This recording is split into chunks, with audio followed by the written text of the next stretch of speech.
Okey.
Assalamualaikum warahmatullahi wabarakatuh.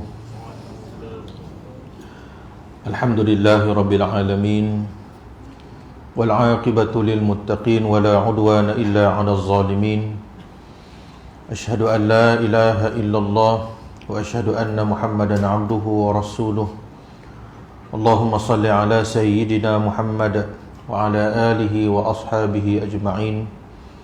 Rabbi yassir wa la tu'assir wa la hawla wa la quwwata illa billahil aliyyil azim. Alhamdulillah, syukur kita kehadrat Allah Ta'ala atas limpah kurnianya dapat kita berada bersama-sama selepas kita iftar buka puasa pada hari yang ke-7, pada hari yang ke-8 kita ya, pada hari yang ke-8 Ramadan 1442 Hijrah. Terima kasih pada pengurusi yang berbahagia, sahibul fadilah Ustaz Hanizam, ahli-ahli jawatankuasa, tuan-tuan imam, tuan-tuan guru, tuan-tuan perempuan sidang jamaah yang dirahmati Allah. Nabi SAW bila mana ditanya kepada malaikat Jibril, apakah yang ditakrifkan dengan iman, apakah yang dimaksudkan dengan iman, iaitu Nabi SAW syahadata an la ilaha illallah wa anna Muhammadar Rasulullah wa iqamas salah. Yang ditakrifkan dengan iman iaitu yang pertamanya beriman kepada Allah Ta'ala, kemudian beriman kepada malaikat, beriman kepada kitab, beriman kepada Rasul, beriman pada hari akhirat, beriman kepada qada' baik dan buruk. Kemudian Jibril tanya lagi kepada Nabi SAW, mal Islam? Syahadata an la ilaha illallah. Yang dikatakan Islam iaitu mengucap dua kalimah syahadah.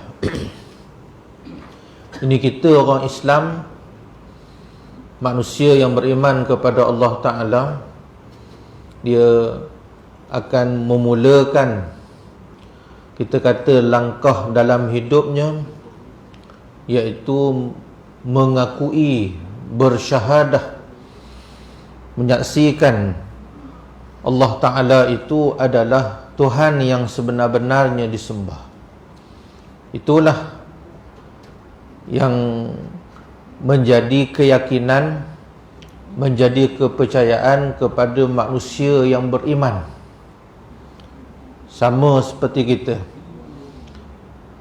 Iman inilah yang menentukan amalan manusia. Kita tengok, dengan imanlah kita melakukan perkara-perkara kebaikan ke atas diri kita, tuan-tuan.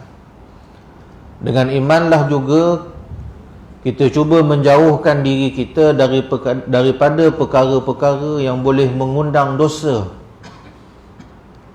yang boleh mengundang kemurkaan Allah Subhanahu wa taala.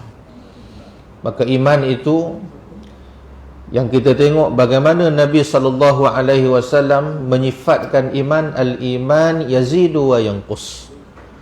Iman itu bertambah dan juga iman itu berkurang.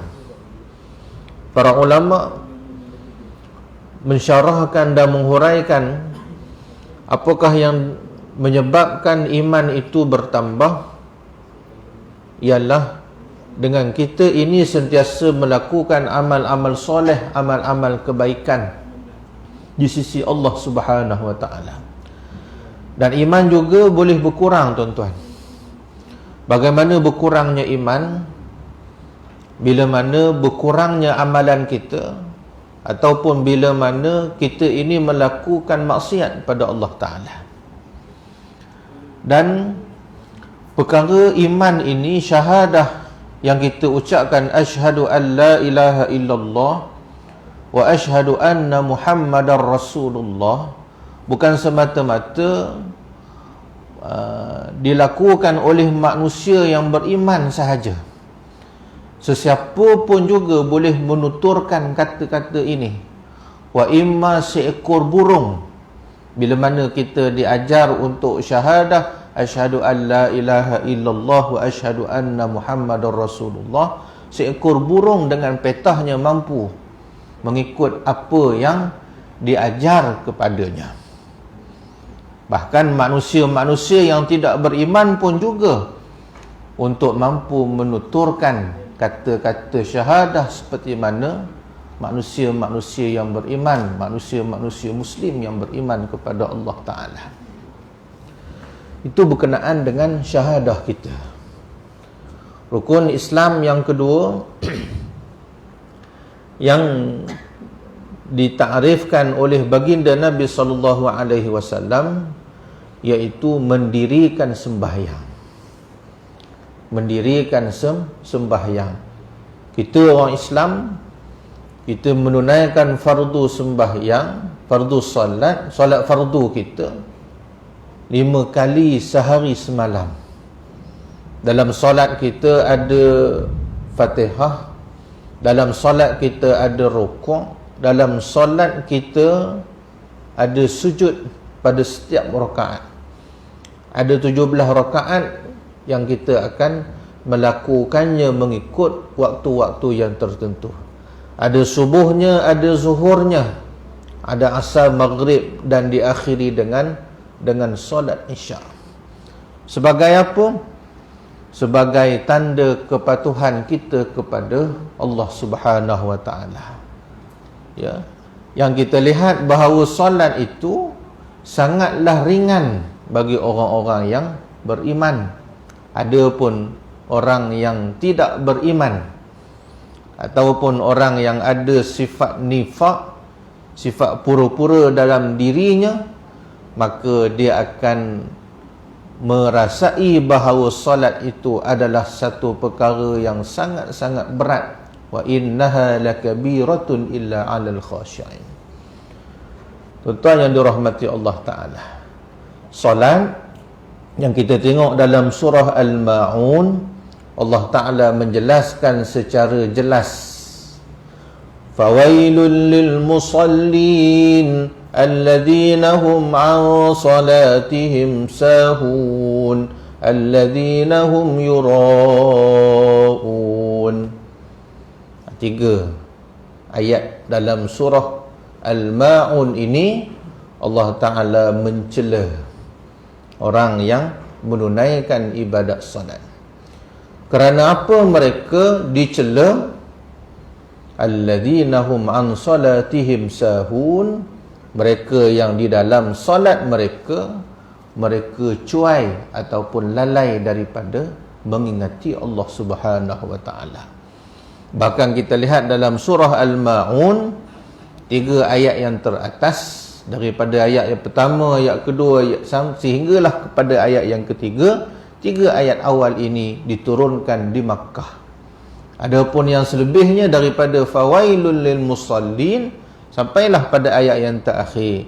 Ulama mengatakan bahawa 4 ayat terakhir surah Al-Maun ini turunnya di Madinah kerana orang Islam menunaikan kefarduan sembahyang walaupun setelah Isra' Mi'raj, tetapi bila mana Nabi dan sahabat-sahabat berhijrah daripada Mekah ke Madinah, mereka berhadapan dengan golongan-golongan munafik. Yang kita lihat bahawa dalam sirah junjungan besar Nabi SAW, ketika mana baginda Nabi menjadi imam, di belakangnya adalah seorang munafik, ya, ketua munafik. Maknanya apa? Orang munafik juga turut bersolat bersama-sama dengan orang-orang Islam. Alladzina hum an salatihim sahun alladzina hum yura'un. Mereka yang melakukan solat kerana semata-mata hendak menunjuk-nunjukkan diri mereka, dan mereka berpura-pura menampilkan diri mereka ini sebagai seorang Islam. Yang kita lihat ada hadis Nabi SAW, beza di antara orang beriman dan orang yang tidak beriman adalah meninggalkan sembahyang. Jadi tuan-tuan yang dirahmati Allah Ta'ala, bila mana kita berkisar memperkatakan tentang syahadah, bukan semata-mata orang Islam sahaja boleh bersyahadah, tetapi manusia yang lain pun juga boleh mengucap 2 kalimah syahadah. Bahkan seekor burung pun mampu untuk menunturkan dengan begitu petah sekali. Begitu juga ibadat sembahyang. Yang ketiga, yang disebut sebagai menunaikan zakat. Dalam Al-Quran Allah Ta'ala sebut, khudh min amwalihim sadaqatan tutahhiruhum wa tuzakkihim. Khudh min amwalihim, ambillah daripada harta-harta mereka. Khudh min amwalihim sadaqatan, sedekah. Yang dimaksudkan dengan sedekah dalam ayat surah Taubah ini adalah sedekah wajib, iaitu zakat. Untuk apa? Tuzakkihim wa tutahhiruhum, untuk membersihkan diri mereka, diri orang-orang yang beriman, daripada sifat tamak kepada harta. Maka kita diwajibkan untuk bayar zakat. Bulan Ramadan ni kita zakat fitrah. Siapa yang ada emas, dia wajib zakat emas, ada haul, ada nisabnya. Siapa yang berniaga, ya, wajib zakat perniagaan. Siapa yang ada perak, wajib dia zakat perak, membayar zakat peraknya. Tuan yang dirahmati Allah Ta'ala, zakat orang Islam bila sampai waktunya, bila cukup dia punya timbangannya, orang Islam akan mengeluarkan zakat. Sebagai apa? Sebagai ta'abudiyah, sebagai rasa penghambaan kita kepada Allah Subhanahu wa Ta'ala, syukur di atas nikmat Allah Ta'ala. Nabi Allah Sulaiman diberi pelbagai nikmat kepadanya, dia tidak terpengaruh dengan harta, kekayaan, pangkat, kedudukan di sisi Allah Ta'ala. Apa yang dijawab oleh Nabi Sulaiman? Ashkuru am akfur? Nak menguji aku, adakah aku ini nak jadi seorang yang bersyukur, ataupun aku ini nak menjadi seorang yang kufur? Ini kita lihat bagaimana nikmat-nikmat yang Allah Ta'ala tidak beri kepada manusia sebelum Nabi Sulaiman. Dan selepas Nabi Sulaiman pun Allah Ta'ala tak bagi nikmat yang sebegitu banyak seperti mana yang berlaku kepada Nabi Allah Sulaiman. Tuan-tuan yang dirahmati Allah Ta'ala, bila mana kita cakap tentang zakat, maknanya kita infakkan harta yang kita ada. Wa mimma razaqnahum yunfiqun. Di awal surah Al-Baqarah lagi, Allah Ta'ala dah menyatakan bahawa sifat-sifat orang yang bertakwa, antaranya iaitu mereka ini menginfakkan harta, menginfakkan rezeki, lebihan rezeki yang diberikan kepada mereka. Baiklah tuan-tuan yang dirahmati Allah Ta'ala, umpamanya kalau kita lihat dalam surah Al-Kahfi ayat yang ke-49, Allah Ta'ala menyatakan bahawa manusia ini melalui 3 fasa dalam kehidupan. Wadrib lahum, Allah Ta'ala suruh Nabi SAW berikanlah perumpamaan kepada manusia. Masalal hayatid dunya, perumpamaan kehidupan di atas dunia ini seperti apa? Kama'in anzalnahu minas sama', seperti mana air hujan yang turun daripada langit. Air hujan yang turun daripada langit. Itulah perumpamaan tentang kehidupan di atas dunia ini, adalah dengan balas ihsan daripada Allah Subhanahu Wa Ta'ala. Kita ni tak wajib ada. Kita ni harus ada, harus tiada. Boleh jadi ada, boleh jadi tak ada. Boleh jadi kita hidup, boleh jadi kita ni tak hidup. Boleh jadi kita ini Allah Ta'ala jadikan kita di atas dunia, ataupun Allah tak wujudkan kita di atas dunia. Itu terpulang kepada ihsan Allah Ta'ala, kasih sayang Allah Subhanahu Wa Ta'ala ke atas diri kita. Hujan pun begitu juga. Kalau kita tengok di padang pasir, dalam satu tahun berapa kali hujan, berbeza dengan negara kita di Malaysia ini. Tiap-tiap hari ataupun selang sehari hujan. Jadi Allah Ta'ala katakan dalam Al-Quran, anzalna minas sama' kama'in anzalnahu minas sama'. Kehidupan itu seumpama air yang turun daripada langit, turun ke bumi. Fasa yang kedua, fakhtalata bihi nabatul ard. Fasa yang kedua yang disebut, maka bercampur aduklah tumbuh-tumbuhan, tanam-tanaman di antara satu sama lain. Maka itulah perumpamaan manusia dalam kehidupan di alam ini. Kita bercampur antara satu sama lain. Ada laki-laki, ada perempuan, ada kecil, ada yang besar. Ada Melayu, ada Cina, ada India, ada negara Malaysia, ada negara Indonesia, ada Singapura, Brunei, merata-rata, beratus-ratus, beribu-ribu dunia, beribu-ribu negara di dunia ini, tuan-tuan. Kita bercampur antara satu sama lain, syu'uban wa qabaila lita'arafu. Kita berpuak-puak untuk kita saling mengenali antara satu sama lain. Yang kecil dia akan minta pertolongan kepada yang besar. Anak akan minta sesuatu pada ibu ayahnya. Ibu ayahnya akan minta sesuatu kepada anak. Kepada jiran kita memerlukan bantuan antara satu sama lain. Kita nak gotong royong, kita nak buat apa sebagainya, mesti kita tolong menolong antara satu sama lain. Inilah yang disebut pada fasa yang kedua, fakhtalata bihi nabatul ard. Kemudian fasa yang ketiga yang dilalui dalam kehidupan di atas alam ini, fa asbaha hashiman tazruhur riyah. Fa asbaha hashiman tazruhur riyah. Apakah yang dimaksudkan dengan fa asbaha? Kemudian tanam-tanaman itu akan kering, kecut. Kemudian dia akan jatuh berderai. Dia akan jatuh gugur. Daun-daun kita tengok asalnya hijau. Asalnya pokok itu mengeluarkan tumbuh-tumbuh, mengeluarkan buah-buahan. Mengeluarkan apa kita kata benih dan sebagainya. Bila sampai waktunya, bila dah habis, dah tak produktif, maka pokok tersebut pun dia akan kuning, kering, kemudian dia akan jatuh berguguran. Daun jatuh, buah jatuh, ranting pun lama-lama dia akan reput jatuh, pokok tersebut pun akhirnya akan tumbang.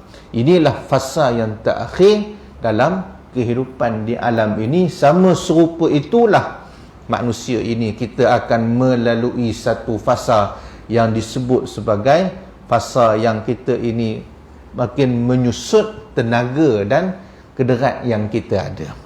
Kalau kita dahulu kita boleh angkat tong gas, kalau kita dahulu kita boleh angkat 10 kilo beras, tak bila kita dah umur 60, bila kita dah umur 70, kita dah tak mampu lagi nak angkat. Kita hanya mampu untuk menyuruh anak cucu kita angkat benda yang berat-berat yang dahulunya kita mampu untuk memikulnya. Maka inilah yang berlaku dalam Islam ini. Bagaimana kita tengok zakat itu adalah sebagai satu support system untuk membantu manusia-manusia yang berada dalam keadaan yang lemah. Bukan semata-mata orang Islam melakukan support sosial, zakat, wakaf, infak dan sebagainya, tetapi perkara ini juga dilakukan oleh orang-orang bukan Islam. Kita tengok berapa banyak pertubuhan kebajikan, charity dan sebagainya yang mereka pun mendapat manfaat daripada tertubuhnya badan-badan kebajikan ini. Maknanya orang Islam pun mampu buat, orang bukan Islam pun mampu untuk buat perkara ini.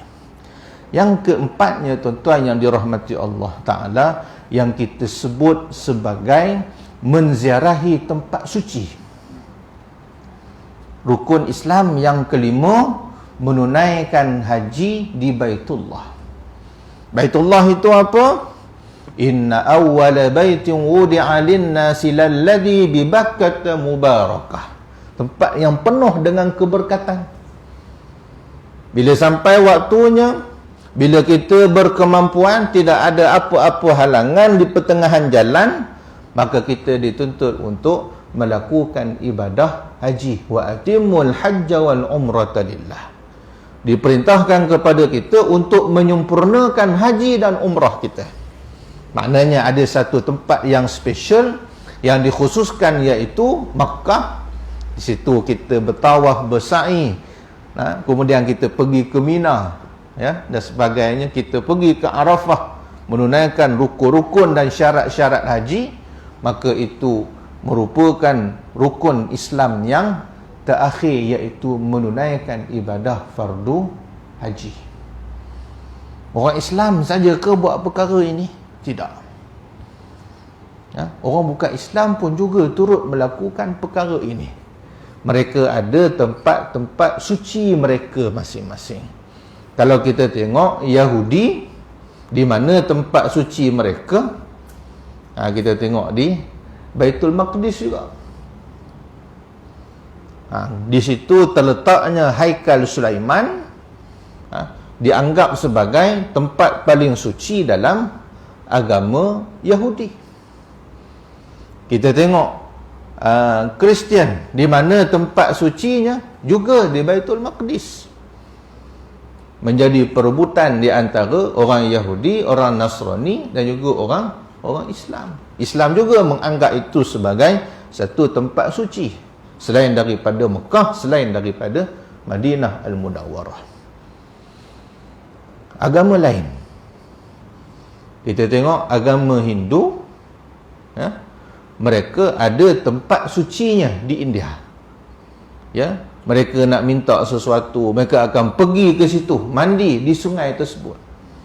Itu agama Hindu. Kita tengok di Malaysia, ada satu perayaan untuk orang-orang India. Mereka akan pergi ke Batu Cave, kerana dianggap Batu Cave itu sebagai satu tempat suci. Orang Islam ada tempat suci, begitu juga orang-orang lain pun juga ada tempat suci. Maknanya keempat-empat rukun Islam kita, syahadah, orang lain pun ada. Sembahyang, kita sembahyang, orang lain pun juga sembahyang. Kita tengok bagaimana orang Kristian sembahyang mereka akan bersembahyang di gereja-gereja. Orang Yahudi sembahyang di mana? Synagogue mereka. di kuil-kuil mereka. Orang India, orang Hindu, orang Cina sembahyang. Macam mana mereka? Ada tempat-tempat yang dikhaskan untuk mereka beribadat. Begitu juga zakat. Kita bayar zakat, kita infakkan duit kita. Orang-orang lain pun juga memberi sedekah kepada pertubuhan-pertubuhan kebajikan mereka.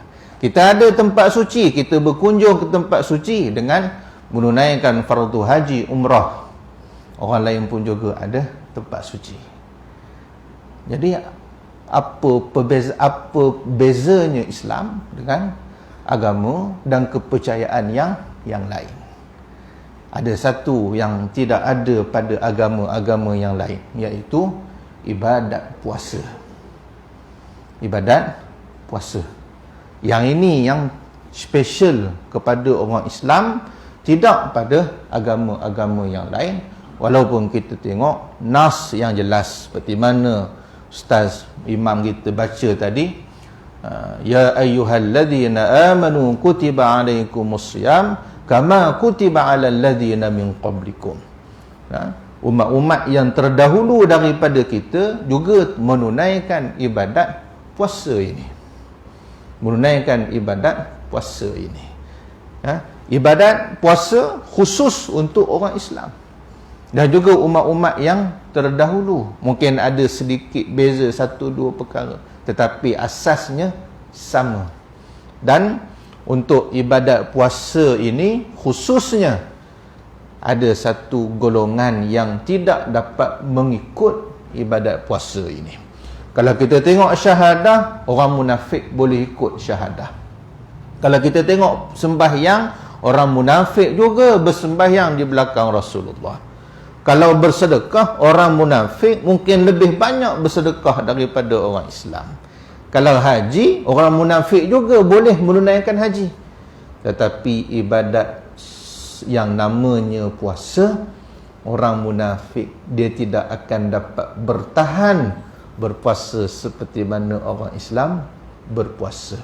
Maka itulah keistimewaan ataupun yang kita sebut sebagai beza kita orang Islam dengan orang-orang yang lain, khususnya golongan munafik. Tuan-tuan yang dirahmati Allah Ta'ala, maka dalam bulan Ramadan ini, tuan-tuan, marilah kita cuba untuk melakukan satu perubahan yang berbeza daripada sebelum-sebelum ini.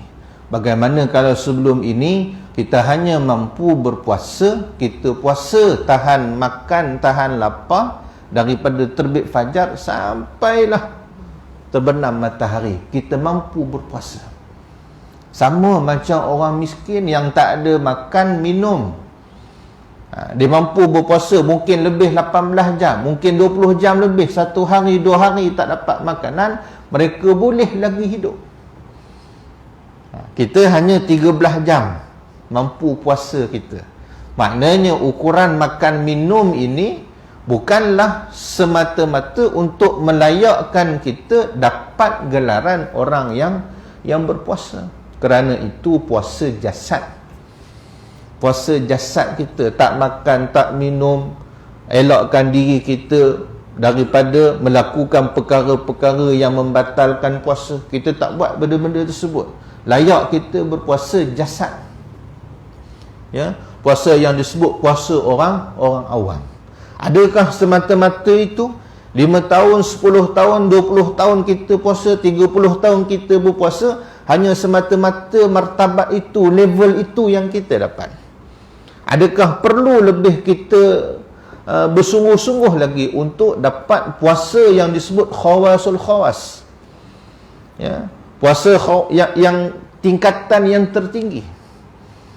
Kita mampu untuk jaga nafsu kita, itu tambahan ataupun ekstra daripada puasa jasad. Mampu kawal syahwat kita, itu puasa tahap kedua. Ada pun tahap yang ketiga, bagaimana puasa ini, puasa tingkatan yang paling tinggi, jasad kita berpuasa, nafsu kita berpuasa, akal kita juga berpuasa. Akal kita berpuasa macam mana? Hanya memikirkan kebesaran dan juga keagungan Allah Subhanahu wa ta'ala. Syahwat, alhamdulillah kita boleh buat kejap tahap 1 puasa, Kejap tahap yang kedua kita puasa.